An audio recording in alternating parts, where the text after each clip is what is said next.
7 to 9 a.m., Monday through Friday. Jens Heycke is his name. He's the author of Out of the Melting Pot into the Fire.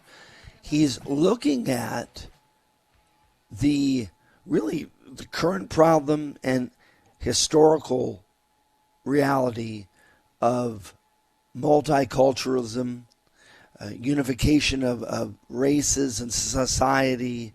And we were talking off air about the fact that we're not seeing that in America. We're not seeing that, I think, of Paris. I think of places that in Europe where I've been, where you don't have unification and there's separations. And this book, I really think, gets into the detail of it. And Jens, welcome to the program. And I got to ask, it can be complicated. What made you decide to write? This is probably the first question everybody asks you. Why would you write this book? Especially as a businessman, what made you get into this really sticky wick? Thanks, first of all, for having me on, Tom. I really appreciate it. It kind of happened over a number of years. You know, my father was an immigrant and came to the United States in 1953. And, you know, it was this wonderful thing that he came here. He became a citizen within 2 years of arriving. And he was, you know, quickly accepted into the American mainstream. He learned English, he assimilated, and, you know, to this day, he's the most loyal of American citizens. And I saw that as I was growing up with so many of my friends who came from all over the world, different places, and they all had the sense that, you know, they would share in this American identity. And, you know, beginning in kind of the 80s and 90s, I started to see that erode to where we started partitioning people out more and more into different groups and focusing on those group identities. And what I wanted to explore with this book was, you know, what are the consequences of going down that path of siloing people into different ethnic groups and like focusing on their group identity instead of the identity that we all share as Americans. So that's really what motivated the book, and you know, there's a lot of examples around the world of other countries who have kind of gone down that path, and they're very instructive. Well, you talked about Rwanda. Maybe remind people of that, the genocide there in 1994. That was awful. Yeah, and you know, people know about the genocide, but what they kind of, most people, if you ask them, don't know the history, and it's really fascinating. So you start out roughly 1915. The Belgians came in. They were the colonialists there, and before they arrived, all of the people in Rwanda, they called themselves people of Rwanda, but the Belgians came in and they said, we're going to divide you up. And they issued identity cards and said, you're a Hutu and you're a Tutsi. Now keep in mind, before this happened, the Hutus and Tutsis got along just fine in Rwanda. In fact, when other outside invaders came in, they joined together to resist them. But just dividing those two groups up, and then they kind of had a program of affirmative action after that.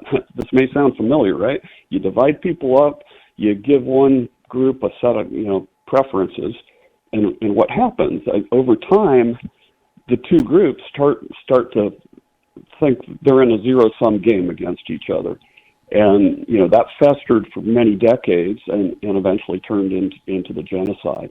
But that's the really incredible thing, is that it was one country before who really got along very well, but that mere division into groups spawned that genocide. You fast forward to today. I mean, we see it with all ethnicities, don't we? I mean, or most, certainly with African American, with Hispanic, whether we talk about criminal justice or we talk about immigration, and when it comes to Asian Americans in the tech world, I mean, their separations abound in America. Did you find that in your research, or did you just observe it? Yeah, more and more. And, I just see it in everyday life. I'll give you an example. My son's going to a national debate tournament a little bit later this year, and I get a program for this debate tournament. And the entire first day of that tournament is devoted to separate meetings, separate caucuses for different ethnic groups. So, 9 a.m. for Latinx, 10 a.m. for BIPOC, the whole day, all the way up until 4 o'clock when they have the Asian Pacific Islander meeting. And, I'm looking at this and saying, when is the meeting for Americans who feel like we all share a common identity, that we're all just one group together? When is that? In other words, American students are at this Nashville event, and why aren't they all meeting together? Why are they separating based on race? No, that's crazy. Isn't that insane? If you go back, you probably remember the famous Brown versus Board of Education ruling. Learned it in law school nonstop. Yeah, so one of the things Justice Earl Warren said in that ruling, he said, if we separate out black kids, even if it's, equal facilities, if we separate them out, that will generate a feeling of inferiority that is unlikely to ever be undone. That's what he said in that ruling. And so what are we doing right now? We're separating people out. Yeah. You were just on Fox News, and I saw that clip, and you also talked about this. And when we integrate it into the analysis into elections, do you think that is something that is fueling the fire? Because let's say you get an African-American candidate, they're going to be compelled, based on this mentality of sticking together and not unification, to message to African Americans, to message to have meetings and town halls with their own race. I work in that space during the day with political consulting, and that's what I'm seeing. Not so much in Alaska, a little bit with Alaska Natives and messaging, but I'm seeing it in other states that we've worked in as well, in the political spectrum. Yeah, ethnic politics is the ultimate form of interest group politics. And politicians love interest groups because, they can pander to them, they can give them what they want, and then they get a loyal following that way. And it's very tempting and very easy for a politician to go down that route of dividing people up and saying, okay, you're my group, you follow me, and I'll give you all these goodies if you all vote for me. And it's an unfortunate recurring pattern in history. And we see this in Rwanda, we see it in Yugoslavia, we see it in Sri Lanka, all these other countries that have had terrible ethnic problems. These politicians come in there and they gain power, they gain backing by appealing to the divisive, the factional instincts of different groups. Sure. And you've been to 40 countries. I was reading your bio, and as you've gone from country to country over your professional career and as an author, I mean, what are countries that you would say, boy, we should emulate them? I think of like Iceland. They're more isolationist than, they kind of don't want, like an Icelander, I know some, they don't want their daughters marrying someone from out of country. So, I mean, I don't know if they fit into your paradigm or your wishful thinking. But what countries have you seen have been successful?